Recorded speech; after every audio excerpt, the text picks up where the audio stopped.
Chile here with Sirius Taurus Moon. This is Venus hour, Saturn day, Venus 9 degrees Virgo, Moon 22 degrees Virgo, and Ascendant ruled by Saturn. Saturn is about to go retrograde in Aries.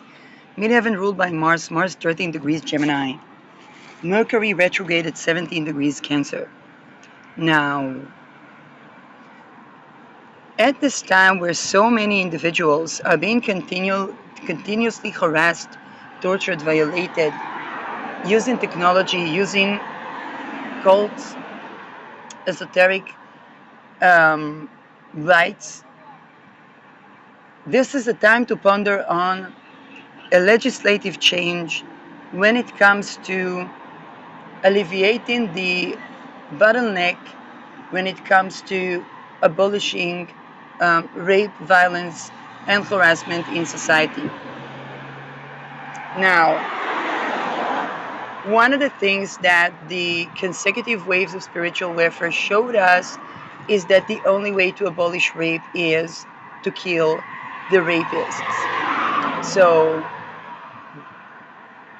this is also developers of technology or esoteric products that are used for raping, harassing, or violating, let alone trafficking people.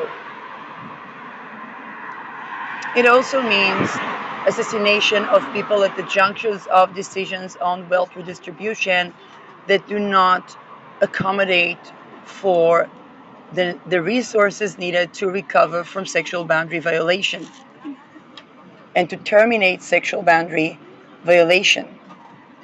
Basically, real estate affiliated people, and it calls for a change in the legislation around real estate so that the real estate will not get approved if it does not enforce zero rape within the real estate domain, be it a country, a city, and so on and so forth. The next level is basically the assassination of the people who, in those junctures, prevent access to life without rape.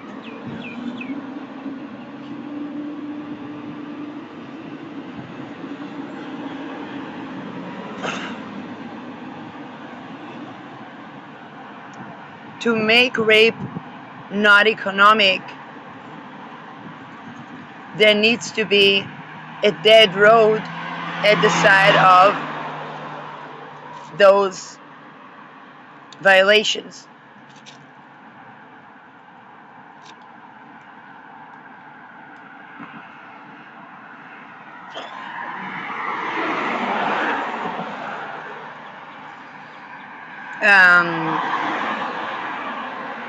As per the assassinations or executions, the assassinations and executions should be immediate, effective, not pointed at vengeance, because it was rape culture that generated rapists. Okay, infants were raped, they didn't have a way out of violence, they became violent, maybe thinking that they would get their resources that way or whatnot.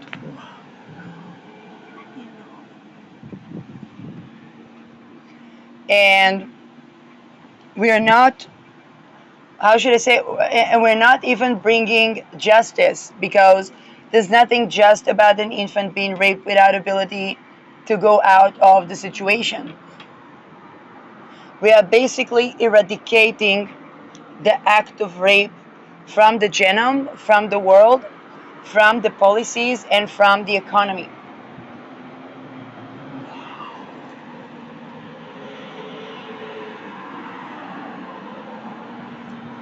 Holding accountable the people at the junctures where they prevent people the access to not be raped anymore,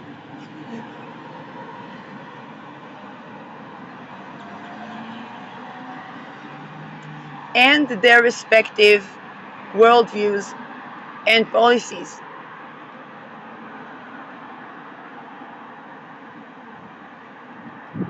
taking into account that most people, when they come to seek help, they don't immediately say, oh, I was violated.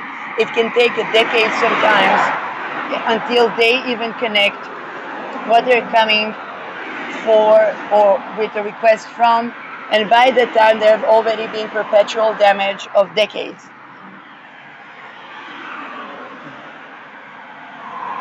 This is why rehabilitation paradigms that are aimed at making the person adapt to society or assume that the person needs to learn skills to adapt to society mostly tremendously fail because the society itself needs to be amended so that life can grow in it.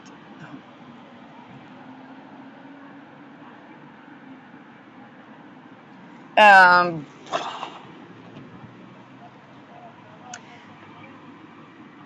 assassinating landlords that raped tenants.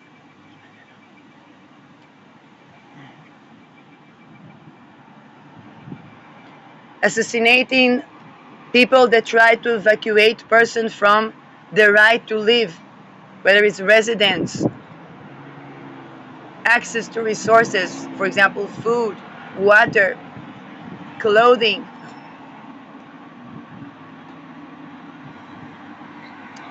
And of course, assassinating people who try to constrict victims in jails under the guise of them being shelters, instead of abolishing and eradicating rape in society effectively.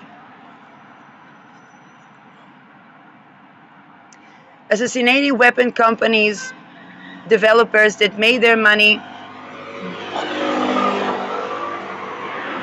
building products that were used to rape.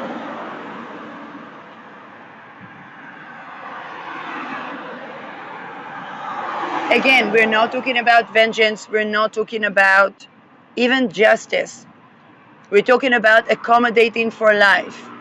Practically, it is anyway going to happen.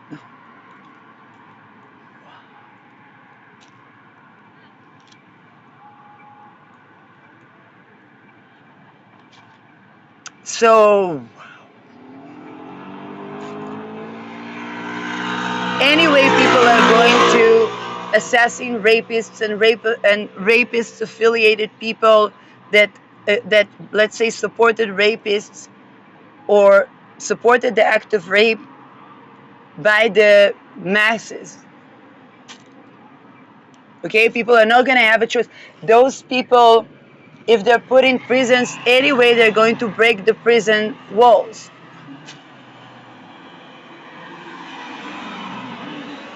Okay, they're not going to stop assassinating rapists in prison.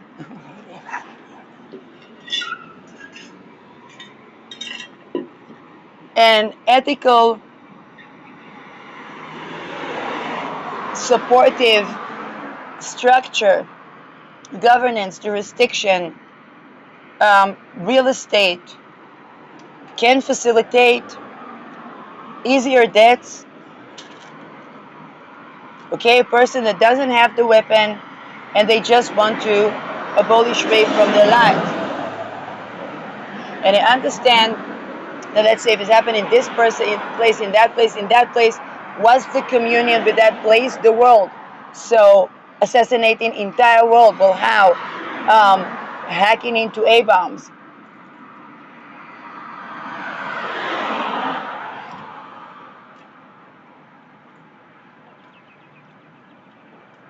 Because life that are with continuous harassment, bullying, rape, are not qualifying for a life worth living.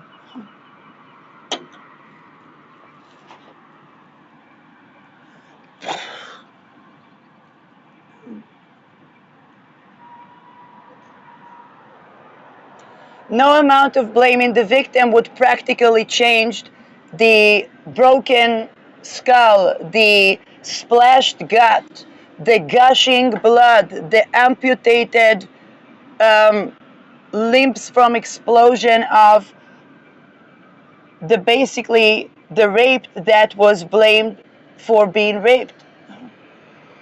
That when they said that the raped person wanted that or whatnot, then it prompts the type of bombs that are splashing bodies all over the place.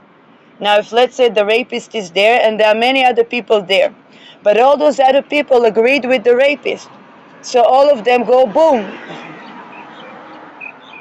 If the entire society doesn't do anything to abolish that,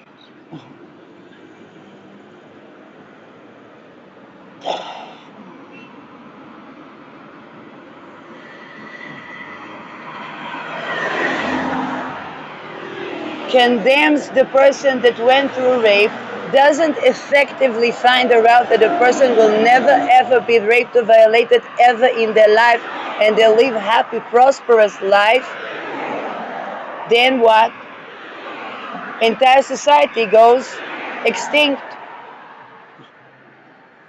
Because why would a person that, let's say, comes to assassinate their rapist, many other people around the rapist, how did any of those people stop not just the rape, but the blaming of the person that tries to recover from rape at every juncture of the road?